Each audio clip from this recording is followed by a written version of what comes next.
Alright guys, welcome back for another video on HAIKYU Fly High, and today we're gonna do a UR character tier list. Now the reason why I'm doing this today is that if you guys check the in-game notice for tomorrow's maintenance patch, you will notice that one of the things that will be coming this week is actually going to be a UR memory select banner with some kind of wording for that. And whilst it doesn't say that UR characters will be getting a select banner, that was what happened during the first year anniversary for the JP version when Orakawa was introduced. So I'm gonna assume that's also gonna be the case here because it's just gonna be very weird if we are gonna have like a UR select memory banner but not a UR select character banner.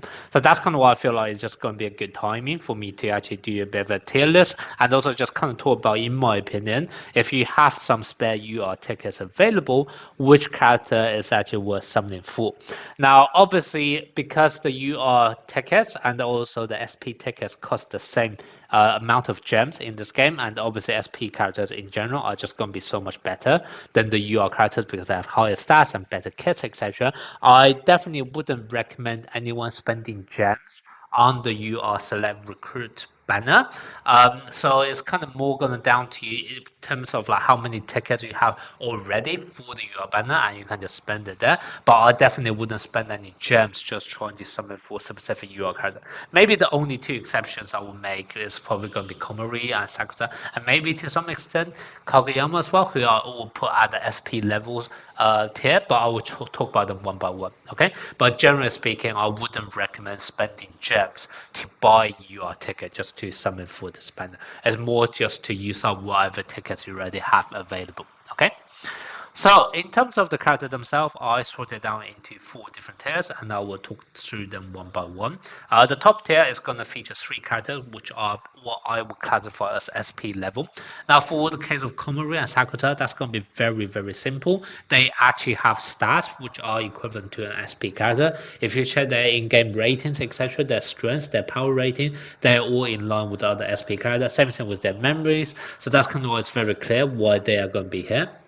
If you have to make a choice out of the 2, it's gonna be mainly down to which character you play more. But bear in mind, right now in this game, there are literally only 3 SP equivalent liberals. One of them is Komori, and then the other 2 are both different versions of Nishinoya. So that's kind of why I put Komori in front of Sakusa, because I just feel like Komori is a bit more universal, and you can't really go wrong with him.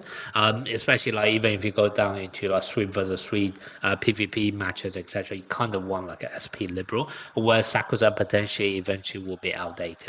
So that's kind of why I have Komori slightly in front of Sakusa. Now, as for the 3rd member on this tier, it's going to be UR version Kageyama. And you guys might be thinking, well, that's a bit of a weird choice because he definitely doesn't have SP level stats.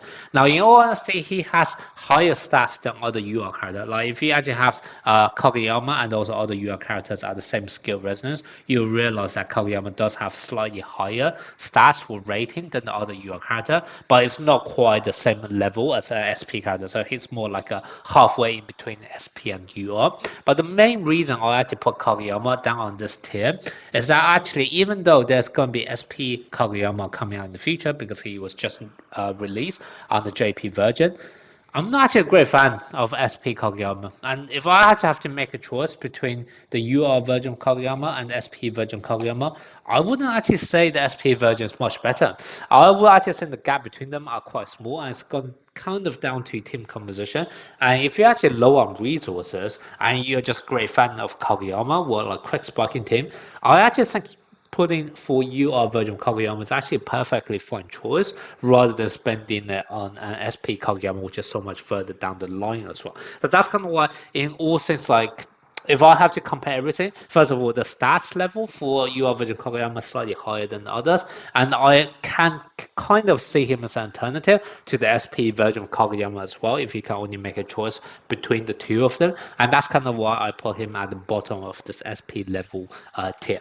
Now, if you want a bit more information in terms of like comparison between the UR version of Kageyama versus the SP version of Kageyama, I will probably post a video in the coming days as well, especially if it turns out that yes, we are indeed going to get a UR select character banner in the game after tomorrow's update. So if you are still a bit undecided on whether or not you want to spend your resources to get UR version Kageyama, then you can also just wait for that video. Okay.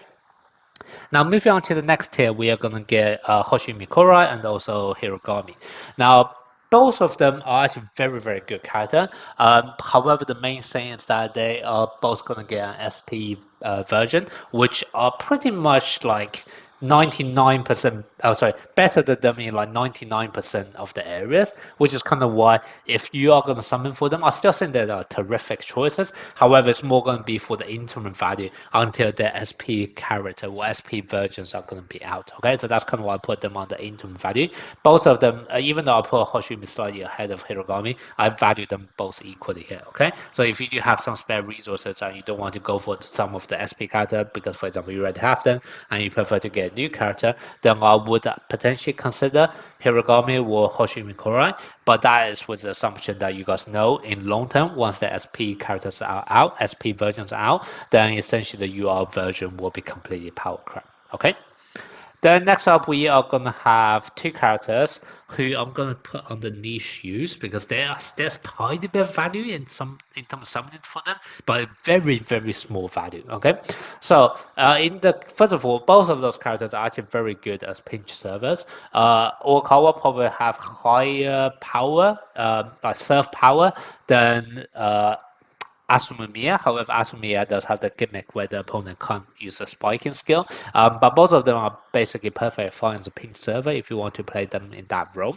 The additional value that UR version of Orikawa is able to bring is that when he's on the court, he's actually able to apply first of all attack tempo, but then the other thing he's able to apply, I think it's either his skill 2 or skill 3, can't remember now. But basically there's like a 10% buff in terms of awareness that he's able to bring onto the team. And even after he's been subbed off, that buff is still going to last on the team for the remainder of the match. Okay, that makes him somewhat valuable in terms of pinch server because you can literally have him to do a very good strong serve and also bring some additional buff for your whole team for the remainder of the match. So that's kind of why there's a bit of tiny value there. And then for Aswamir, this one is going to sound really, really stupid, but he does actually have a bond with other characters higher up in the list. So let's say in some weird cases where you have already maxed out everyone else above. For example, you already have max tube Komori, max tube Sakusa, max tube Kageyama, etc. There's actually a deployment bomb, sorry, not deployment bomb, there's a passive bomb between those three and also Hoshimi Korai and also Asumir, which is also like the national camp, youth camp, etc., where you are then able to get some tiny bit of extra buff in terms of stats to Komori and Sakusa. So if you're actually going to play both Sakusa and Komori a lot in your team and they're already completing max dupes, etc., and you still want to improve them further, then fine, you can go for Asumir just for that bond collection to buff them up just tiny bit more. Okay, it's a very stupid reason, but at least there's tiny bit of value in terms of putting Asumir just for that use case. Okay, so that's kind of why I'm going to put them in in this tier, which is basically very very niche. And then lastly, the last four remaining UR character. Personally, I just feel like there's no reason to use something for any of them. Maybe you could argue, for example, Bokuto have this gimmick of accelerating your team morale, but in all honesty, whatever benefit you're able to bring from team morale, you can just use another dedicated supporter to do that job instead, so you don't really need your version of Bokuto. And then for same thing for Osumamiya, he is actually quite nice right now in the sense that you are able to basically use him as one of the additional last remaining UR characters on your team for like a quick speciality because there aren't actually that many quick characters right now. So if you just want to boost the overall team rating for a quick specialty team, then fine, also Mia can do that job. However, if you're just simply going to boost your team rating, you're probably better off picking an SSR character and max dupe that, and that will probably have a higher rating than a base copy of also Mia. So I don't see much value of that either. And the same thing with Yoshijima, you might as well get the SP1 since SP1 is only going to be like a month away. And then for Kuro, the biggest problem with Kuro is, first of all, he's trying to be a hybrid of both blocker and also spiker, but SP Suki can't really do that. And then the other big problem is that if you actually play the UR version Kuro, you can't play the SP version Kuro, who's one of the best characters in the game as well. So personally, I just feel like there's absolutely no value of summoning for any of those. Okay, but yeah, so that's gonna be my thoughts on the UR characters. If you have some spare tickets lying around to spend on them, I try to get one of the characters. Let me know what you guys think, and also are you planning to spend tickets to get any one of them?